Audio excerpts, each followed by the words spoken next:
bakit hindi nila lie detector harap-harapan ang media? Si Ace Abian, si Likad, si Damasco, si Major Noel Manalo para lumabas ang totoo, tama ba ako? Which is yan nga yung gustong mangyari ng taong bayan. Kakang ipaglaban mga balita, nakala mo totoo, katotohanan naging mali pala. Dito ka na lang kay Jake Magnus TV, manood ka na, katotohanan kanyang ipapakita.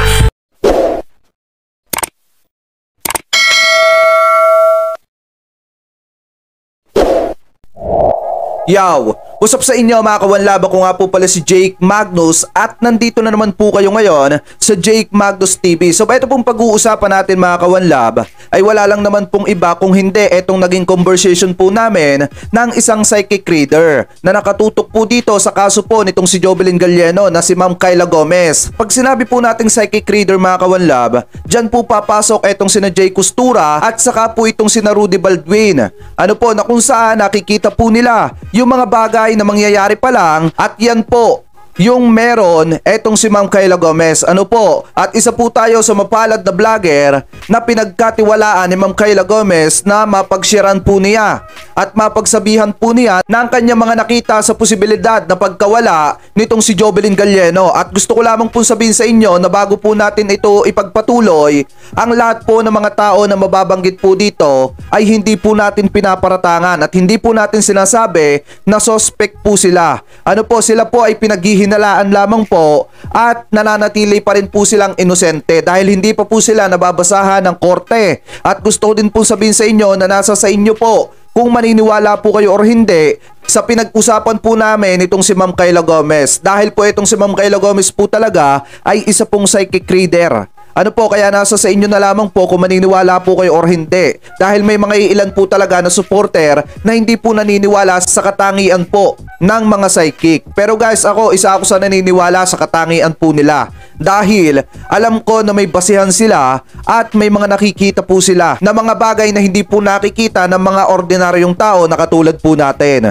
So ngayon, nasa sa inyo na lamang po kung maniniwala po kayo or hindi dito po sa mapapag-usapan po namin nitong si Ma'am Kyla Gomez. Dahil alam ko po na kayo pong mga viewers ang mas nakakaintindi ng inyong mga pinapanood at mas matalino pa po kayo sa aming mga vlogger.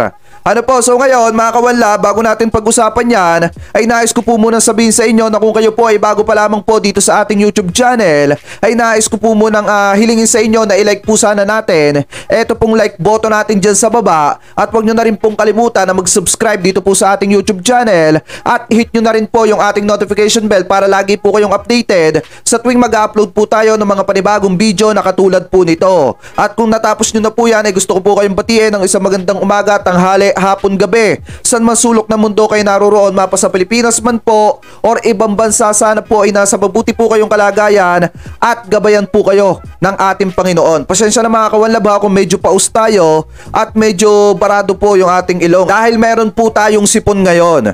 Ano po, so eto, umpisahan na po natin mga kawanlab, wag na po natin patagalin. Ito pong naging usapan namin nitong si Ma'am Kyla Gomez. So eto po yung una, dito kami nagsimula. Sabi dito ng Ma'am Kyla Gomez, nagpakilala po muna siya sa akin. Actually, eto na yung umpisa nung talakayan namin patungkol po sa issue nitong si Jovelyn Galieno dahil marami nga po siyang napansin na mali po sa kaso.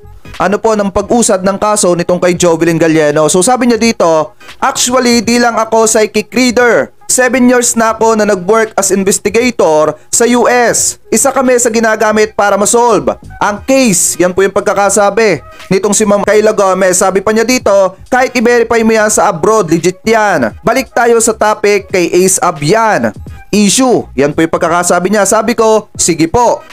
So sabi niya dito, totoo sabi niya na nagbibigay siya ng statement. Tama ba ako? Which is kung matatandaan nyo po doon sa video na tinalakay natin nung nakaraan na may nag-post po na account na Ace Abian po yung pangalan na nakikipagtulungan na po siya sa media. At alam daw po yun itong si Idol Raffy Tulfo. Kaya po nasabi niya dito na totoo, sabi niya nagbibigay siya ng statement. Tama ba ako? Kaya po nasabi ni Ma'am Kyla Gomez yun. So sagot ko po dito, opo. At may sinabi pa po ulit siya, nag-share pa po ulit etong si Ma'am Kyla Gomez. Sabi niya pa po dito, pero may mga sinabi siyang mali doon. Ang mali doon, kung ikaw ay isang mentor teacher ni Jovelyn, August 5 sabi niya birthday niya. At walang alam, doon palang huli na siya. Yan po yung pagkakasabi nitong si Ma'am Kayla Gomez. Bakit ko nasabi? August 5 na yun siya kausap sa messenger ni Jovelyn at isang kausap ni Jovelyn kapatid niya which is etong si Jonalyn. Totoo, message ni Jovelyn na wala pang sahod. Palabas siya ng Robinson noon. Yan po yung pagkakasabi. Habang kausap kapatid niya, tama ba ako? Na-verify mo din yan. So kung matatandaan nyo, eto pong si Jovelyn Galieno ay nagchat po sa kapatid niya na wala pa pong sahod at nagtanong pa nga po ng ulam. Di po ba? So ngayon, tama na naman po yung sinabi dito nitong si Ma'am Kayla Gomez. So eto yung kanyang pag-a-analyze dito po sa nangyari dito kay Jovelyn Galieno from the start. Ano po, pamula sa umpisa. So sabi ko po dito, tama po, opo. So eto yung isa pa sa naging sagot niya ulit. Okay, ganito yung gabi na yon. Nawawala na siya. Ano ginawa family? Contact lahat ng close friends at connected kay Jovelyn. Isa na rin si Ace Abian. So nga naman, pagka nawawala ang isa sa member sa pamilya po ninyo, ang una po ninyong tatawagan talaga is yung mga close friends po nitong si Jovelyn Galieno at isa po dito tatawagan nyo din po yung kanyang teacher. Ano po, dahil unang-una po talagang tinatawagan ng mga magulang dyan, especially mga kaibigan, sunod po dyan ang guro. Minsan nga nauuna pang tawagan ang guro ng kanilang mga anak. So sagot ko po doon sa sinabing yon itong si Ma'am Kayla Gomez, tama po.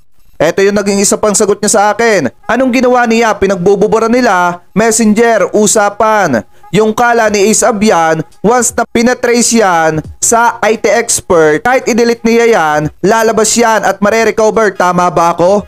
Which is tama naman po. Pagka po dinelete yung usapan po sa messenger, once na binuksan po ng IT yan, matitrace po ulit yan at lalabas po yung mga usapan. So sabi pa niya po dito, i-verify mo yan kay Jonalyn. Sila mismo pati sa SMS ng SIM card ni Jovelyn burado doon.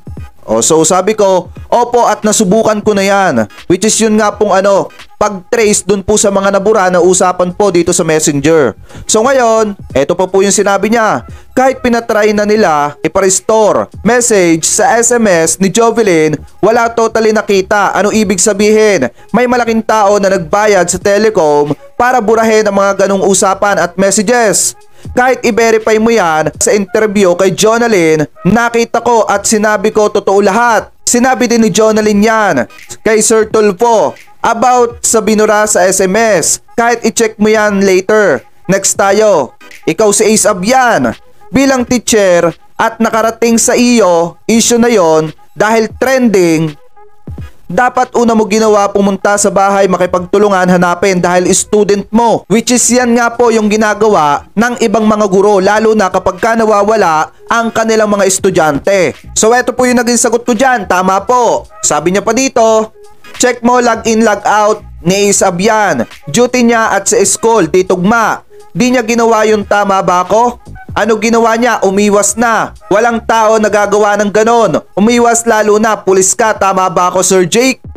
Ano po, dahil nga naman, eto guys si Ace Abian kasi ay isa pong alagad ng batas. At eto po ay isang guro. So bilang isang pulis ka at may nawawala, kailangan mong gampanan yung tungkulin mo na makipagtulungan sa pamilya na naghahanap po dito kay Jovelyn Galieno. At isa pa po dito, eto pong si Jovelyn Galieno ay kanya pong estudyante. At alam naman po natin na kapag kaguro ka at nawawala yung estudyante mo, para mo na yung pangalawang anak dahil ikaw yung guro niyan. Ano po, yan po yung pagkakaalam ko. Ang turing ng mga guro sa kanilang mga estudyante para pong isang anak. At ang mga estudyante naman, ang turing po sa kanilang mga guro ay para pong pangalawang magulang. Dahil kung matatandaan nyo po, may mga estudyante po talaga na minsan kapag may tampuhan ng kanilang mga magulang, sa kanilang mga guro pa po tumatakbo at humihingi po ng payo. Dahil nga ang turing po nila is pangalawa po nilang magulang yan. So ngayon, ipagpatuloy pa po natin. Ito po yung naging sagot ko. Tama po, naiintindihan ko na po. So eto pa po yung naging sagot nitong si Ma'am Kayla Gomez. Panahon na yon, hinahanap na si Jovelyn. Busy na silang mga pulis, pati siya. May nakita ko sa reading ko na nagkakaroon na sila ng mga pag-uusap. So nagkakaroon na daw po ng mga pag-uusap. Di umano, base po sa kanyang nakita, sa kanyang reading, na may pag-uusap daw po. So ibig sabihin nagkakaroon daw po ng pag-uusap. Siguro yung pamilya nitong si Jovelyn Galieno or di kaya naman yung mga kapulisan. So sabi pa po dito, check ko yon, verify. Legit, totoo nga, ginawan na nila ng cover up yung pagkawala nitong si Jovelyn Galieno. So lumabas na nga kinabukasan na meron na daw po di umano na cover up daw po na nangyari. Legit, totoo nga, ginawa na nilang cover up. Guluhin issue para lalo maging magulo, tama ba ako? So which is nangyayari nga po, yung isa nilang investigador na interview ni Sir Raffy Tulfo, sumakay si Dan, nasa kuha CCTV. So yan po yung pagkakasabi niya. Check nyo ngayon kung nasaan na ngayon yon. So kung matatandaan nyo, si Major Cabalage po yung isa po sa tumutok at nagsabi po na meron nga daw pong sedan na sumusundo po dito kay Jovelyn Galieno. At kung matatandaan nyo din po, nasabi din po yon nitong si Captain Iking. Ano po yung patungkol po sa sedan na naging multicab kalaunan. So ipagpatuloy pa natin, sabi pa dito, check nyo ngayon kung nasaan na ngayon. Bakit tumahimik yon? Kahit mismo city director nag-utos na baka nalilito lang, tama ba ako? Which is yun yung naging sagot doon kay Idol Raffy nung isa pong alagad ng batas. Ano po na kung saan sinabi pa nga nila na wala daw po di umanong video ng sumakay etong si Jovelyn Galieno ng sedan. At tila napapagod na daw po etong si Major Cabalage sa pag-iimbestiga siguro di umano. Kaya daw po parang nagkakaroon ng hallucination. Yan po yung kung matatandaan nyo, nangyari po yung interview yan dun po sa programa nitong si Idol Raffy Tulfo. So ipagpatuloy pa po natin, sabi pa dito, meaning may naguutos na malaking tao guluhin ang issue. Makakagawa lang nun at walang iba kung hindi si Mayor, di umano daw po base sa kanyang reading to si Mayor Byron. Yan po yung pagkakasabi niya. So sabi pa po dito, eto po sabi ko, I'm not against sa lahat po ng mga tao na nababanggit po dito. At hindi po natin pinaparatangan na sila po yung kubuha kay Jovelyn Galieno. Eto lamang po ay base po sa reading nitong si Ma'am Kayla Gomez. So sabi niya dito, may power at pera, tama ba ako? Yan po yung pagkakasabi niya. Sabi ko naman, tama po. So eto pa, sinabi niya pa dito, kung tititigan nyo na iba na issue nung nawala na sa sedan, di ba napunta sa iba, which is eto nga po, napunta sa multicab yung issue, guys.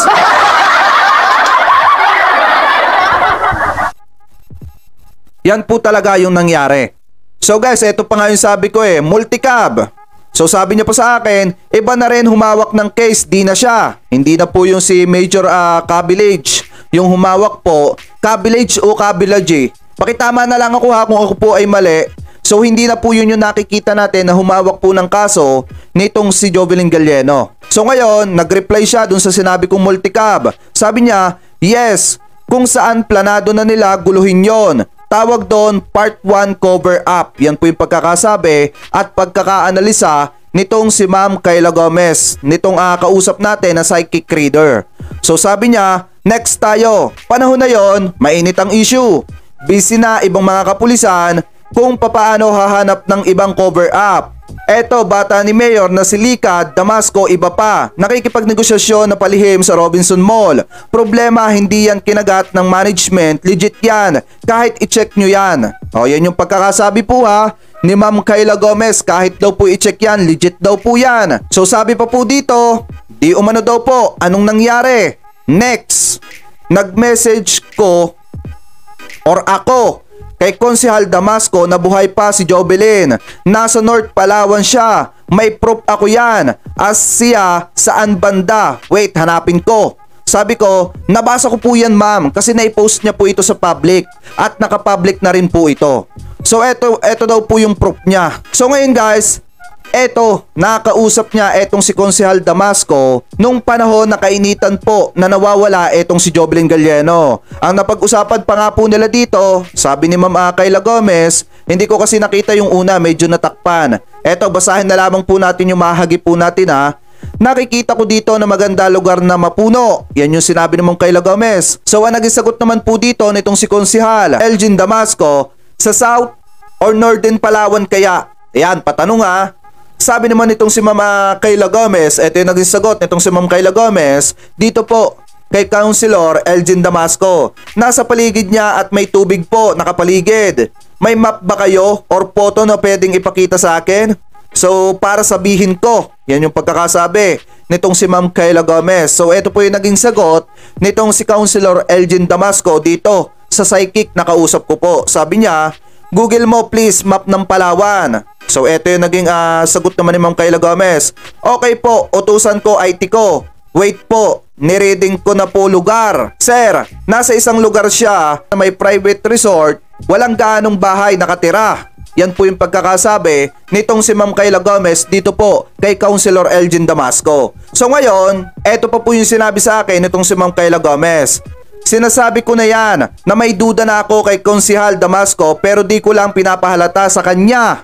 So eto daw po yung naging sagot pa nitong si Ma'am Kayla Gomez dito po kay Councilor Elgin Damasco. Nakikita ko, dinala siya po sa bandang north at binabago ng humawak sa kanya ang pinaglagyan niya. May time na nilalagay siya sa isang sasakyan na siya lang ang tao. Yan po yung pagkakasabi nitong si Ma'am Kayla Gomez dito po kay Councilor Elgin Damasco po. So sabi pa po dito, di umano, yan sinabi ko nasa north siya. Time na yon, na-reading ko na, biyahe na si Jovelyn.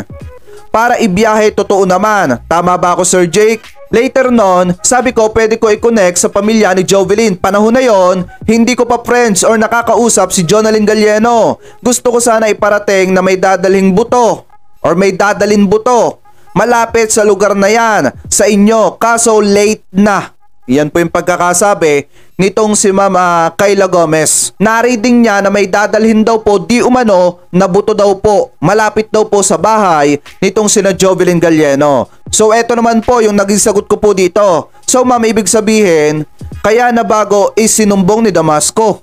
Yan po yung pagkakasabi ko di umano.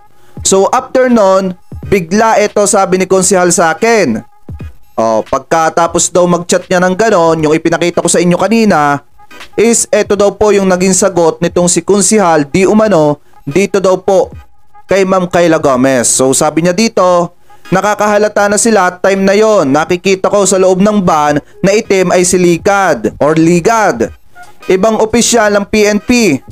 Kasama si P. Major Noel Manalo, pero di ko sinabi kay Damasco dahil may kutob na ako na may alam ako at may kakayanan ako makita nangyayari. Tama ba ako? Anong nangyari? Gabing ito na yan next usapan namin. So eto daw po yung naging next na usapan daw po nila. So sabi po dito nitong si Ma'am Kayla Gomez dito kay Councilor Elgin Damasco, galing siyang north. Sure ko po yun base sa nakikita ko sa lugar na nasan siya ngayon.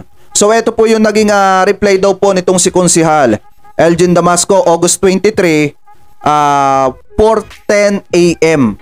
So alas 4 G's ng madaling araw. Nakita na ang bangkay ni Jovelyn, mali ka ata ng hula. So eto daw po yung naging sagot nitong si Ma'am Kayla Gomez dito po sa sinabi nitong si Councilor Elgin Damasco na wala na daw po etong si Jovelyn Galieno at nagkamali daw po ng hula etong si Ma'am Kayla Gomez. So eto yung naging sagot niya.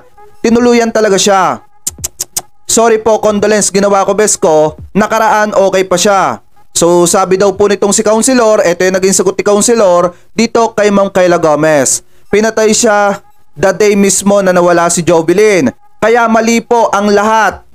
Naghula pero salamat pa rin po sa inyo. So ngayon, eto yung naging sagot nitong si Ma'am Kayla Gomez.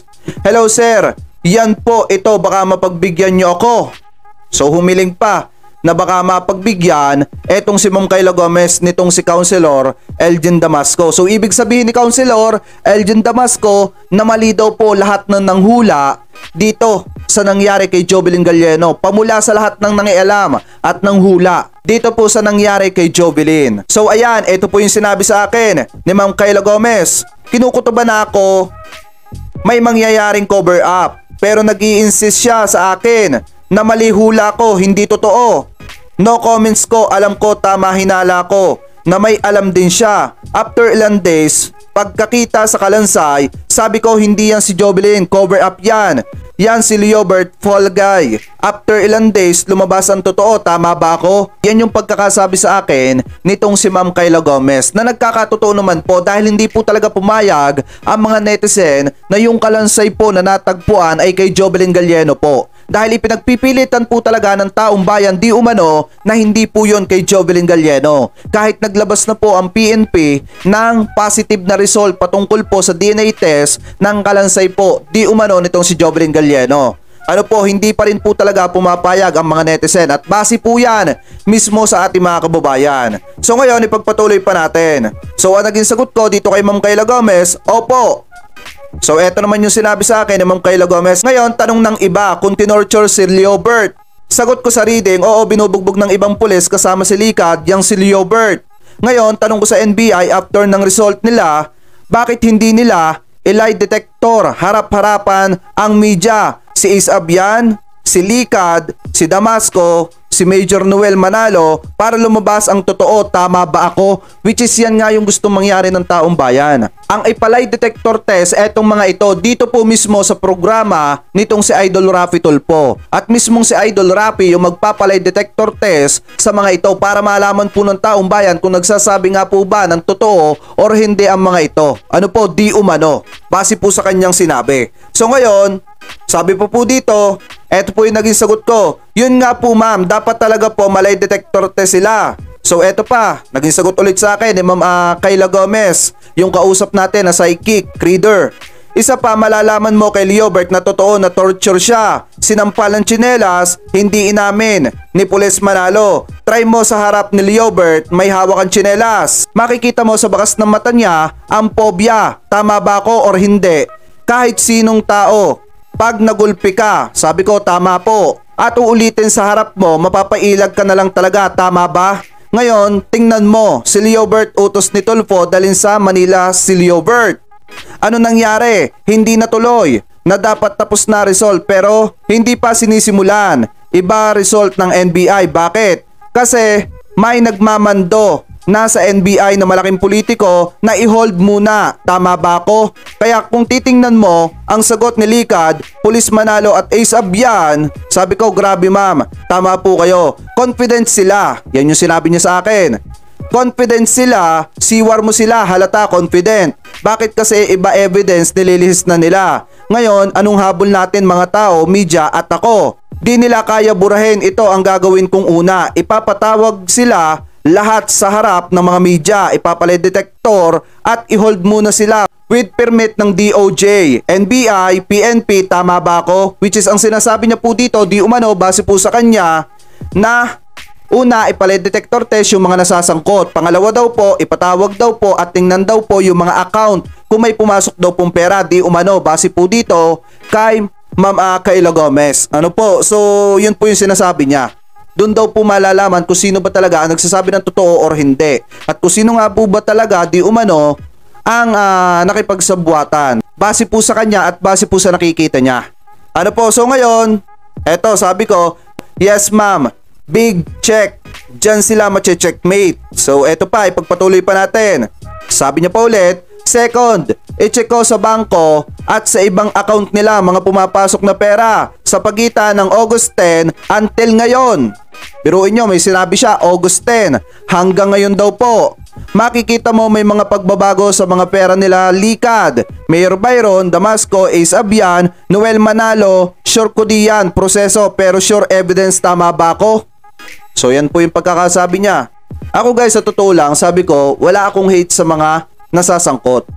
Ano po, wala po tayong problema sa mga yan. Kasi unang-una, ako media lamang po ako, naglalabas lamang po ako kung ano po yung nire-request ng tao.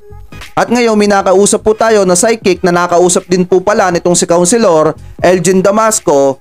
At ngayon, isa ako sa mapalad na vlogger na binigyan niya po ng info. So ngayon, nasa sa taong bayan na po kung maniniwala po kayo or hindi. Pero hindi ko po kayo pinuprovok na magalit po kayo sa kanila. Ang sa atin lamang po, sana lumabas na yung katotohanan at makita na po itong si Jovelyn Galieno.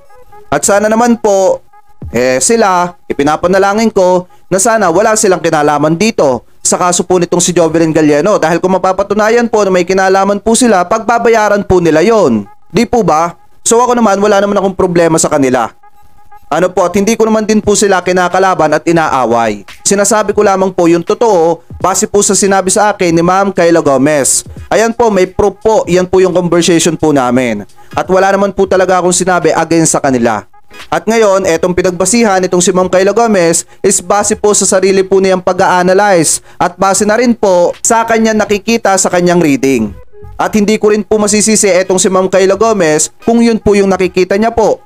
Di po ba? So ay pagpatuloy pa po natin. Ito naman yung naging sagot ko po ulit. Tama po kayo ma'am. So sabi niya dito, third cover up na nangyari. Bakit PNP humawak at hindi NBI? Kasi time na yon, PNP na humawak. Nasabihan ng politiko at official ng PNP itong si Cedric NBI. Sa puerto na iwas pusoy siya. Nagets mo ko? Meaning, huwag sila makialam. Kaya di nakagalaw ng ayos noon ang NBI sa Puerto Palawan sa pag-iimbestiga.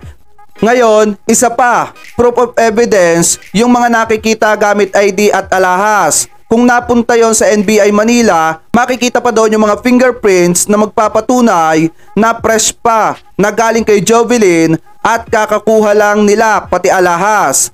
Nakikita ko sa reading na hinahawakan ng mga pulis yun. Doon pa lang sa fingerprints pag na-detect yun, lalabas na mga pulis, tama ba ako? Kaso ginulo nila ang evidence at diretsyo na binigay sa pamilya para ipakita. Time na yon, mismong hepe ng Puerto Palawan, nagmamadali sila, i-case close agad, nakita kalansay, di ba? Kaso, booking sila ng mga media vloggers at isa ako doon. Kaya nagkakaproblema na sila, dami nang nadadamay ng mga official, na mga pulis na magkakasabwat. Nakuha mo ako Sir Jake? Pinipilit nila i-case mga panahong yon kaso di pumayag netizen. Ngayon, nakukuha mo na yung mga sinasabi ko mula sa poll. So eto po yung naging sagot ko sa kanya. Tama po ma'am, maliwanag po. Paliwanag po ninyo.